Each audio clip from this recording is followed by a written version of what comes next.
What is going on, guys? Week 2, Sebring International in the GT4 cars.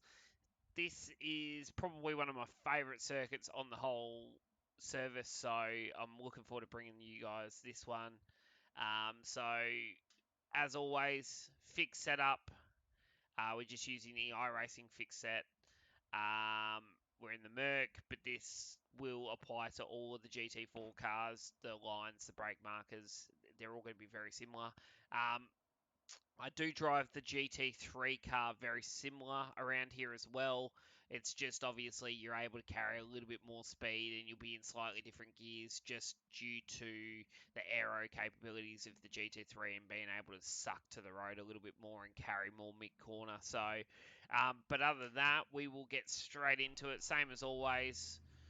Nice little walkthrough video and then we'll fire straight into a hot lap at the end. So, turn one, a little bit scary looking on paper, but it's actually not when you break it down. So as you come towards the Chevrolet bridge, you go under the bridge. Now you'll see the pit wall starts to suck in and then goes back in towards the track. So you're looking for the point right where the wall changes direction. So it goes inwards and then it comes back outwards. So right, fifth gear, back to fourth. As you turn the car in, right, you want to turn the car in quite late, but you want to get right the way to the...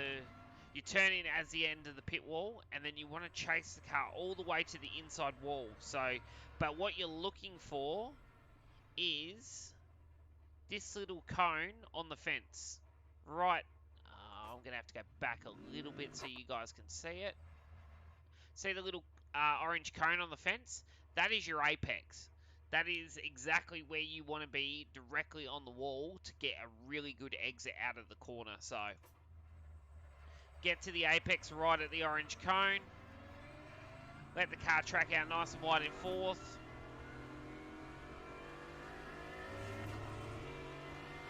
You're looking for the 2 cone.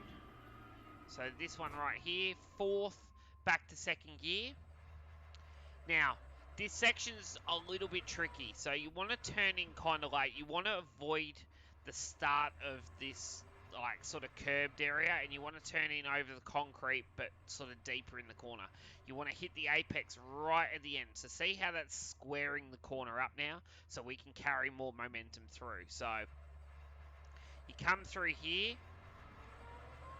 get on the curb or as close to the curb as you feel comfortable. Now, there's 2 ways you can do this corner, right? So I personally find staying in a lower gear, hitting the rev limiter, and then backing out of it so I can rotate the car early and get on the inside of the apex, I find works best for me. You can also go up a gear, brake, downshift a gear, and then turn the car in. I do find when sometimes you do go up to third and then back to second, you either have sometimes a compression lock in the rear of the car where the car will step out, or you'll overrun your entry and then you'll chase your time the whole way down this straight. So I'm finding just a second gear on the limiter for like a second and then back out of it. So stay nice and wide here on the right hand side. Second gear, crack the limiter. As soon as you hit the limiter and start to brake, turn the car at the corner. You want to get to the apex right at the deepest point, so right about here. I find is the best spot. You can drive a little bit deeper in and try and rotate the car more. I find for trying to carry momentum through a corner, this is sort of your right spot to hit it. Let the car track out on the exit, start to open your wheel up. Let the car run all the way to the outside of the curb. And then chase the car up through the gears. Full noise, up through all your gears. Up to 5th gear. Set yourself up on the left-hand side. I personally brake between the 4 cone and the 3 cone, so about not quite halfway. It's probably a little bit more varied towards the 4 cone. So I'd probably say 3/4 from the 3 cone would be about the right spot. 5th gear. Now, same again here. You can use first, you can use second, especially in a GT car, like a GT3 car. GT4, it doesn't quite have that power. So I'm finding first gear just gives you a little bit better drive out of the corner. You're able to sort of get the car to pivot and rotate really good, and then just straight line punch it out of the corner. So big heavy braking, back to first gear, get to the curb, turn the car. It's sort of in line with, there's like a black strip at the bottom of the barrier on the left hand side here, sort of in line with the start of that. That's where I turn the car at the corner. Get the car over the curb as much as possible, rotate it. As soon as the car ends up in this position, right, you're in the best possible position to just accelerate hard. You won't have to lift, you won't have to maneuver anything. You can be a little bit further over. You can drop a wheel over this curb quite comfortably, but you're just going to give yourself the most attack in a straight line, which is what you're trying to do, because the straighter you are, the more full throttle you can carry. So third through there, little tiny, you don't even really need to lift. I do on cold tyres. As the tyre comes up, you don't have to lift. So 3 cone again, back to second. Nice big braking zone again. Get the car will wiggle around a little bit, but you want there. Once you get to the start of the curb, that's where you turn at your apex. Clip your apex right on the end of it. Set yourself up in the middle now. A lot of guys go right to the curb on the outside, and yes, you're carrying more corner speed, but all you're doing is making it harder at these two little sort of, it's like a double left-hander really in a weird way.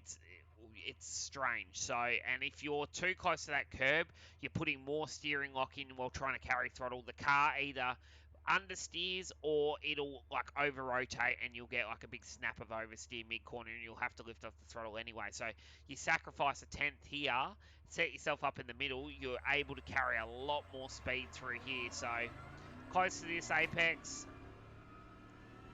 let the car drift out close to this apex, let the car run right out to the edge of the road. Up to fourth by the time you get to the brake marker between the 2 and the 3 cones. So about here, you want to brake, get the car back to second. Towers are a really unique corner in the way that it looks very simple, like a 90-degree right-hander, but it's anything but. There's so many little things on this corner in particular that can catch you out. The way the camber rolls in, then rolls out, you get, it's not understeer, but the car has this tendency to not want to rotate after the mid of the apex. Like it seems to tighten up. It's not understeer, but it doesn't, I don't know, it doesn't turn as well, you know what I mean? So turn in at the end of the curb on the outside on the left, second gear, get the car to rotate in, get to the apex, right on the apex, carry the speed, let the car push out, use the back of the curb, and up through the gears again. This next section's flat out. Use a little bit of curb here, clip this curb, let the car track to the middle, use more curb here, set yourself up between the 3 and the 2, back to third gear. Now here, Le Mans section of corners, so half the car over this curb. You can carry a lot more speed that way. You're also setting yourself up closer on the right hand side as you exit the corner. The GT4s aren't as compliant over the curbs as the GT3 car, but it'll still give you a very similar sort of feel. So see how I've come off the curb and I'm sort of straight lining towards that little flag stand right past all the fences. That's what I'm aiming for, right? Then as I come down to the next one, still in third gear, use all the car over the curb till it gets straight, then drop the car over the back, right? Set yourself up about in line with the last blue tyres. Then you're looking to the right to spot your apex. Now, you can actually use quite a bit of curb here. There is a fine line between not enough curb and too much curb. Like the margin for off tracks and the slowdown penalty, it's something that you're going to have to practice a few times and be a bit exploratory. You'll find the limit pretty quickly with it. But as you turn the car back at the corner, third gear still, you're trying to carry as much momentum as possible. I sort of aim for the last blue tyre, and I know that I'm going to drop 2 tyres over the back of the curb right near the end of the apex. So, and then from there, I'm full noise on the throttle. I let the car track out right up over the back of the curb. So use all the curb, all the track, and and carry all the speed down the back straight to Sunset, last segment of corners. So Sunset's probably the hardest corner on the track apart from Tower. Those two are pretty sort of different, completely different reasons why. So Sunset, in a way, it's the way you enter the corner will sort of signify how well your exit is. So for me in this car, I'm braking at the 2. The GT3 is closer to the 1, so there's just a little bit more. Just because the GT3's got more aero grip, I feel more confident to lean on the car a little bit more. So nice big brake marker, your 5th gear, get close to the wall, and then start aiming for the second last cone. So you straighten the car up. That's your ability to brake in a nice straight line, right? So once you've done that and you've got the car back to 3rd gear, once you get to the line, you need to start to rotate the car back at the apex. So now, I am slower on entry, but I make all my time on exit here. So I come to about, I reckon, a car width and a half off the wall at sort of the center point of the corner. Not quite the center point, but getting close, right? As we get closer to the bridge, you want to start to rotate the car pretty aggressively back towards. So see how I've now just gained about a car width towards the wall.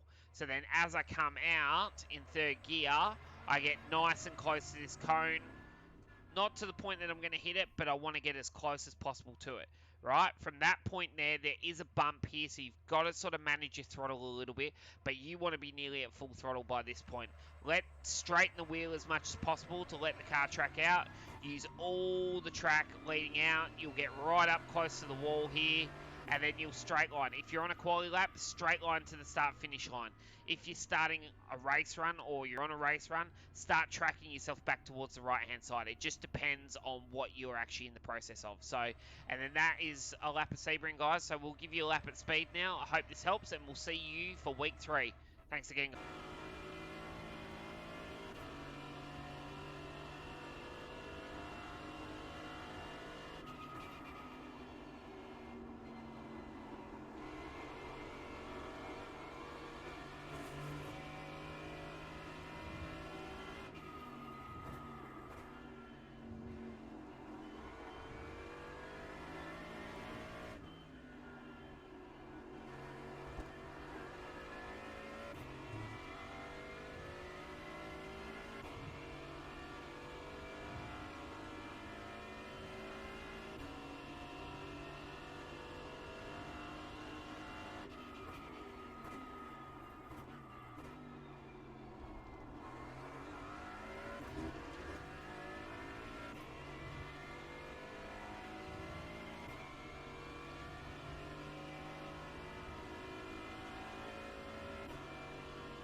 And that, guys, is the lap of Sebring International in the GT4.